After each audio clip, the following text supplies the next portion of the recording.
おはようございます。たかしです。本日は12月6日火曜日、ただいま9時5分。それではポンド円のトレードポイントを見ていきましょう。まずは日足からです。昨日の日足は大きめの陽線が出ていますね。この陽線をきっかけとしてトレンドが変わっていくのかどうかというところです。結構大きめの陽線なんですが、現在 GMMA は横向きなんですね。まだ収束していないので何とも言いにくいんですが、今日足では上昇トレンド中なんですが、GMMA 横向き、そして高値を切り下げてきてますので、買い足では下落トレンド中というところで、昨日のこの大きな陽線がこの下落に対するトレンド転換になって上昇していけるのかというところです。一旦のターゲットはこの緑のボックスの上限ですね。168.5 付近、この辺が意識されてくると思いますけれども、そこまで上げてこれるのかどうかっていうのもちょっと疑問です。今は上がったり下がったりとトレンドのない状態、つまりレンジですね。そういう状態ですので、どんどん上がっていく、どんどん下がっていくというイメージではありませんので、そこは注意が必要。ただとは言っても昨日の強い陽線があるので、ここから本日地利下げになった場合はもう一段の上昇を考えます。その場合のターゲットが先ほどのボックス上限ですね。現在ストキャスティクスとチャートの動きが連動してますので、ここからここ、ここからここっていう動きがここからここ、こういう動きですよね。ですので、このストキャスティクスの動きを見ていると、一旦ストキャスティクスが高値圏に来るところまでは上昇するのかなと。ただその上昇幅がわかりませんけれども、まずはストキャスティクスが高値圏に来たところでは次の売りが入りやすいポイントになってくるというところを考えておくのがいいかもしれません。では4時間足です。昨日はずっと強い陽線ですね。ただじりじりと上げてきてますので、かなりトレードがしにくいような動きをしているなという感じ。で、今は GMMA の上に乗せてきてますので、この GMMA の青帯ですね。ここでサポートされるならもう一段の上昇ですね。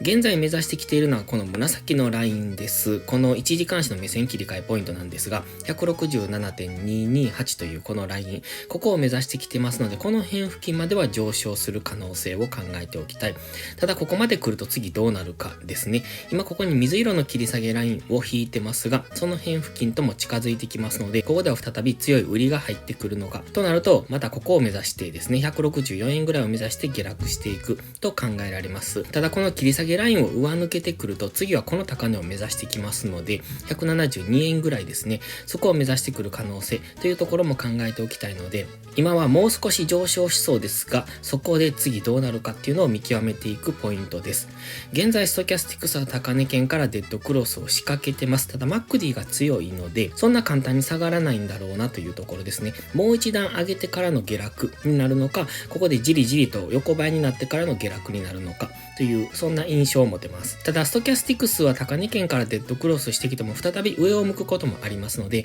このままズドンと上昇してきてしまえば、オレンジのこの点線付近まではまずを目指してくる可能性がありますので、今は一旦は紫のライン付近 167.2 付近でどういう動きをするかですね。この切り下げライン付近でもありますので、まずはここでどんな動きをするのか、ここを上抜けてくるならオレンジのラインまでの上昇を考えます。オレンジのラインを上抜けてくるなら次は172円までの上昇を考えるんですが、おそらくオレンジのラインまで上がってくると次4時間足の GMMA が上を向いてきますので、そこにサポートされて上昇する可能性も高くなってきます。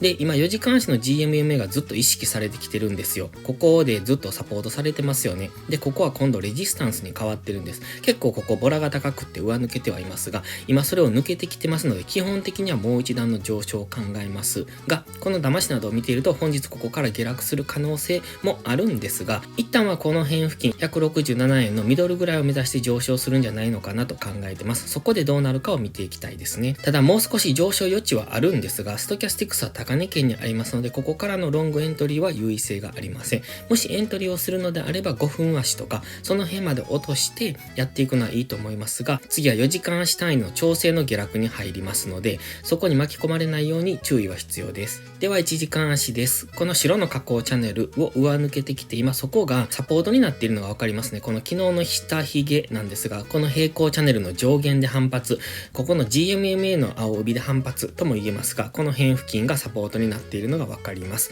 現在はこの GMMA にサポートされて上昇中ですので、次下落してきたところもまた再び GMMA にサポートされる可能性が高くなっております。先ほども言いましたが、一旦の上昇目処はこの辺ですね。167円付近というところですので、この辺まで上がったところでどうなるかです。まずはここの紫の点線付近、ここが意識されてくると思いますので、そこを上抜けてもすぐ上には切り下げラインがありますので、ここを上抜けたからといって安易にロングエントリーするのは危険だと思います。現在1時間足もストキャスティクスは高値圏からデッドクロス、4時間足も高値圏にありますので、今の状態でのロングエントリーは優位性がありませんので、今は一旦上がりきるのを待つのか、それとも買い足で押し目買いをしていくのかというところです。1時間足を見ていただいても昨日の動きはかなり分かりにくかったというか、トレードがしにくいのが分かりますね。じりじりとこういうヒゲを出したりとかしてますので、こういうところではトレードはあまりするべきではないところです。こういう分かりやすいトレンドですね。こういうジグザグというのをつけてくれるとやりやすくはなってくるんですが、ただここのところかなりボラが高いので、個人的にはすごくやりにくいなとは感じてますので、もしトレードするなら慎重にというところですね。今はまずは1時間足のストキャスティクスが最低限この付近、安値圏まで下げ切るのを待ってからのロングエントリーというところを狙っていくのがいいのかなと。ただ、1時間足の目線は下です。4時間足の目線も下です。そして4時間足は下落トレンド中、1時間足の下落トレンドもまだ崩せてませんので、今は小さく上昇トレンドに入ってきてますが、これは15分足単位での上昇トレンドと考えてますので、まずは1時間足のこの下落トレンドを崩してからなんですが、下落トレンドを崩せるのはこの紫のラインを抜けてからになります。ただこの紫のラインを抜けてもすぐ上には切り下げラインがありますので、この辺は難しい動きをするかもしれませんね。もしく強くこの辺を上抜けてくるようですと、オレンジのラインぐらいまでの上昇を考えますが、一旦上昇して紫のラインを抜けても、この辺付近っていうのは騙しで下落する可能性も高くなるところですので、その辺には注意してというところでしょうか。昨日の動きを見ていてもかなり分かりにくい動きをしてますので、分かりやすいところまで引きつけて、そして分かりやすいパターンが出てきてからトレードするっていうところを心がけていきたいですね。本日は以上です。この動画が良かったら高評価と忘れないうちにチャンネル登録をお願いします。そして最後にお知らせです。YouTube のメンバーシップを始めました。初心者の方が少しでもスキルアップできるように丁寧な解説動画を毎週1本更新しています。誰でもご参加できるようにコーヒー1杯分くらいの価格にしております。過去投稿を見るだけでも元は取れますので一度お試しください。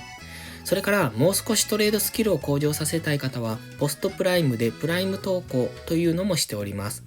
こちらは2週間の無料期間がありますので、これも過去投稿をすべて見ていただけます。2週間以内には見れば無料のまま有料投稿を見られますので、一度お試しいただいて自分に合うかどうかを検証していただくのがいいと思います。ご自身のトレードに根拠が少ないと感じる方、もしくはなかなか勝てないという方は YouTube のメンバーシップやポストプライムのプライム投稿を一度お試しください。詳細は概要欄をご覧ください。また iPhone や iPad の YouTube アプリにはメンバーシップボタンが表示されませんので、Safari などのブラウザーから YouTube にログインしてからお申し込みをお願いします。